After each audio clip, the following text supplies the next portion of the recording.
எல்லோருக்கும் வணக்கங்க. நான் பாரம்பரிய ஜோதிடர் பா. ரவிக்குமார்.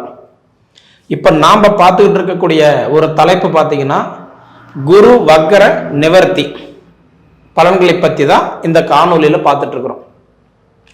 அப்போ இந்த குரு வக்கர நிவர்த்தி எப்போ ஆகிறாரு அப்படின்னு பார்த்தீங்கன்னா நிகழும் மங்களகரமான விசுவாவசு வருடம் மாசி மாதம், அதாவது 27ஆம் தேதி, அதாவது ஆங்கில டேட்டு அப்படின்னு பார்த்தீங்கன்னா 2026 இந்த வருடம் மார்ச் மாதம் 11ஆம் தேதி புதன்கிழமை காலையில், அதாவது 9:07 குரு பகவான் வக்கரம் நிவர்த்தி அடைகிறார். இதில் எங்க அப்படின்னு பார்த்தீங்கன்னா மிதுன ராசியில் தன்னுடைய வாரிசு வீட்டில் இருக்கக்கூடிய குரு, ஏன்னா குருவுடைய வாரிசு தான் புதன். மிதுன ராசிக்கு அதிபதி புதன். அவர் யாருன்னா அந்த குருவுடைய வாரிசு தான். தன்னுடைய மகன் வீட்டில் இருக்கக்கூடிய குரு இப்போ வக்கரம் நிவர்த்தி ஆகிறார். அப்போ இந்த வக்கரம் எப்போ ஆனாரு அப்படின்னு பார்த்தீங்கன்னா 2025 வருடத்தில் டிசம்பர் மாதம் 7ஆம் தேதி குரு பகவான் வக்கரம் அடைஞ்சார். அப்போ கிட்டத்தட்ட இந்த டிசம்பர் மாதம் 7ஆம் தேதியிலிருந்து இந்த மார்ச் மாதம் 11ஆம் தேதி வரை கிட்டத்தட்ட மேச ராசியிலிருந்து இன்னைக்கு மீன ராசி வரை உள்ளவங்களுக்கெல்லாம் பார்த்தீங்கன்னா ஒரு சிலர் சாதகமாக இருக்கும், ஒரு சிலருக்கு பாதகமாக இருக்கும். அது நம்ம எப்படி இருக்கும், இல்லை இதுக்கு மேலே நம்ம எப்படி இருக்கும் அப்படின்றத பற்றி தான் இந்த காணொலியில் பார்க்குறோம். பொதுவாகவே பார்த்தீங்க அப்படின்னா இப்போ குரு பகவான் தன் சொந்த நட்சத்திரத்திலே வந்துட்டார். புனர்பூசம் நட்சத்திரம் 1ஆம் பாதத்தில் இன்னைக்கு வக்கரம் நிவர்த்தி அடைகிறார். இது ஒரு அற்புதமான ஒரு வாய்ப்பு, சரிங்களா? தன்னுடைய நட்சத்திரத்திலேயே புதன் பகவான் வக்கரம் நிவர்த்தி அடைகிறது ஒரு அற்புதமான காலம், சரிங்களா?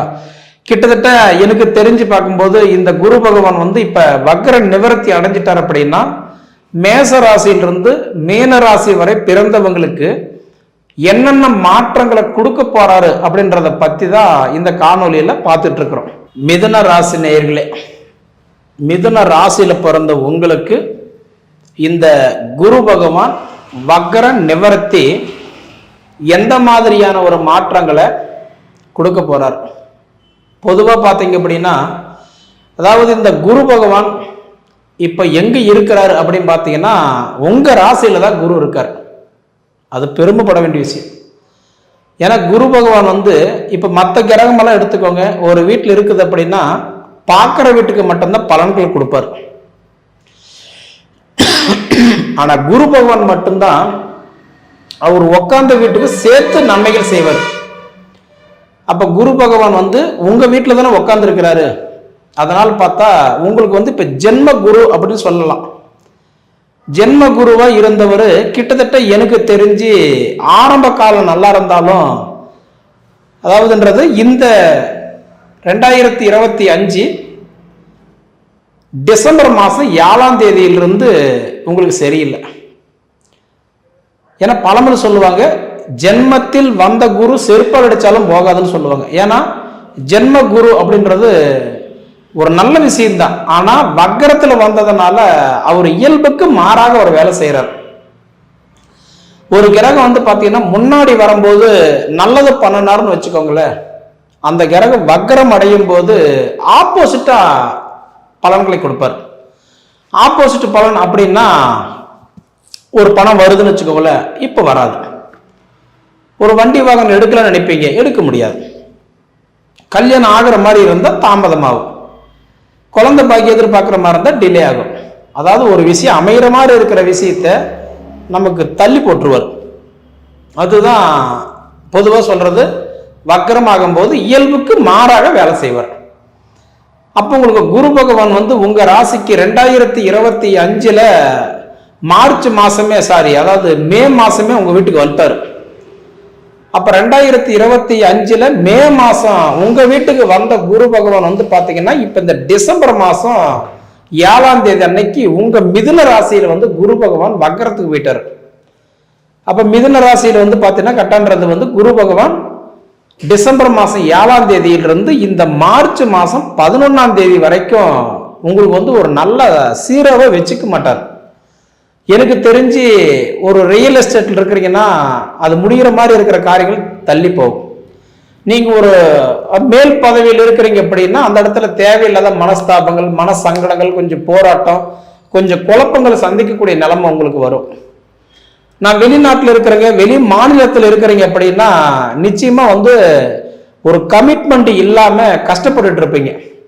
அதாவது நம்ம எதிர்பார்த்த வந்த வேலை கிடைக்காம கிடைச்ச வேலையை எதிர்பார்த்த மாதிரி செஞ்சுட்டு இருப்போம். ஏன்னா குடும்ப தேவை ஒன்று இருக்க.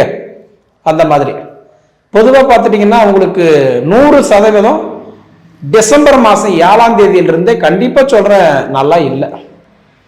அது நிறைய பேருக்கு நிறைய விதத்தில் கொடுத்துருப்பார். சரிங்களா? ஒருத்தருக்கு அது திருமணத்தில் தடை காட்டி அது உங்களுக்கு அந்த பலன் கொடுத்துருக்கலாம். ஒருத்தருக்கு குழந்தை பாக்கியம் தடைப்படுத்தி உங்களுக்கு அதில் அந்த கஷ்டத்தை கொடுத்துருக்கலாம். ஒருத்தருக்கு பார்த்தீங்கன்னா வளர்ச்சி இல்லாமல் கஷ்டத்தை கொடுத்துருக்கலாம். ஏன்னா எல்லாருக்கும் ஒரே எதிர்பார்ப்பு எல்லாத்துக்கும் இருக்கிறது இல்லை. அது மாதிரி பார்த்தீங்கன்னா எனக்கு தெரிஞ்சு இன்னைக்கு இந்த டிசம்பர் மாதம் 7ஆம் தேதியிலிருந்து கிட்டத்தட்ட இந்த மார்ச் 11 வரைக்குமே கிட்டத்தட்ட இந்த 2.25 மாசமாவே உங்களுக்கு கண்டிப்பாக நல்லா இல்லை. அதுதான் உண்மை. 3 மாதம் கூட வச்சுக்கலாம். இந்த 3 மாச காலமாகவே ஒரு கிணத்துல போட்ட ஒரு கல்லு மாதிரி கிடக்குறீங்க. அப்போ உங்களுக்கு இருக்கிறது ஜென்மகுரு. ஜென்மகுருன்றதெல்லாம் உண்மையாலுமே நல்ல விஷயம். குரு ஒரு வீட்டில் உட்கார்றாரு அப்படின்னா அந்த வீட்டுக்கெல்லாம் நிறைய சப்போர்ட் பண்ணுவார். ஆனால் வக்கரத்தில் போனதுனால எதுவுமே அமையலை. வர காசு வரல, வேலை செஞ்ச கூலி கை சேரல, பிஸ்னஸில் லாஸு, சுபகாரியம் தள்ளி போகுது, குடும்பத்தில் நல்லது நடக்கலை, பொதுவாகவே தொட்டதை தொலங்கலை, வச்சது விலங்கலை, எதிர்பார்த்தது நடக்கலை. சரிங்களா? இதில் ரொம்பவும் கஷ்டப்படுறது என்னன்னா கடன் சுமைகள். அதாவதுன்றது நிறைய பேருக்கெல்லாம் கடன் பிரச்சனை கண்டிப்பாக இதிலிருந்து வெளியில் வந்தால் போதும் அப்படின்னு நினைக்கிற அளவுக்கு தான் இருக்கும். அப்போ மிதுன ராசிக்காரங்களுடைய நிலைமை என்ன அப்படின்னா கண்ணிருந்தும் குருடன் போல, காதிருந்தும் செவடன் போல, வாயிருந்தும் ஓமையான வாழ்க்கை. சரிங்களா? இதில் படிப்பு நிறைய பேருக்கு தாமதம் படுத்தும். ஏன்னா உங்க ராசிக்கு அதிபதி புதன். அவர் யாருன்னா கல்விக்கு அதிபதி யாருன்னா புதன் தான். புத்திக்காரகன், ஞானக்காரகன், அறிவுக்காரகன் சொல்றவரை இந்த புதன் தான். அதனால பாத்தீங்கன்னா எனக்கு தெரிஞ்சு கல்வியில தடை வந்திருக்கணும். படிப்பு முடிச்சுட்டு வேலை தேடிட்டு இருப்பீங்க, சரியான வேலை கிடைக்காம அலைஞ்சிட்டு இருக்கணும், நிம்மதி இல்லாத இருக்கணும். பொதுவாக பார்த்தீங்கன்னா குடும்பத்துக்குள்ள கருத்து வேறுபாடுகள் அதிகமாக இருக்கணும், உடல் உபாதிகளோட தேவையில்லாத சங்கடங்கள் இருக்கணும். அதாவது ஏதோ ஒரு சுச்சுவேஷன்ல, ஏதோ ஒரு சூழ்நிலையில நம்மளால வளர முடியாம, வாழ முடியாம, எதை சாப்பிட்டா நம்ம பெத்தம் தெரியுமோ அப்படின்ற மாதிரி தான் இருக்கு உங்களோட நிலைமை. அதனால எனக்கு தெரிஞ்சு இதெல்லாம் எப்பங்க மாறும், அதுதான் இப்ப கேள்வி. எப்ப மாறும்னா மார்ச் மாசம் 11ஆம் தேதி குரு வக்கர நிவர்த்தி அடைகிறார். அப்படி வக்கர நிவர்த்தி அடைஞ்சிட்டாருன்னா இந்த மார்ச் மாசத்துல ஒரு 21 நாள், மார்ச் முடிஞ்ச ஏப்ரல் மாசத்துல வரும் 30 நாள். ஏப்ரல் முடிஞ்சது அப்படின்னா உங்களுக்கு கட்டான்றது மே மாசம் ஒரு 31 நாள். ஏன்னா உங்களுக்கு ஜூன் மாசம் 1ஆம் தேதி மதியம் குரு பயிற்சி ஆகிறார். சரிங்களா? மிதுனத்திலிருந்து கடகத்துக்கு போறாரு.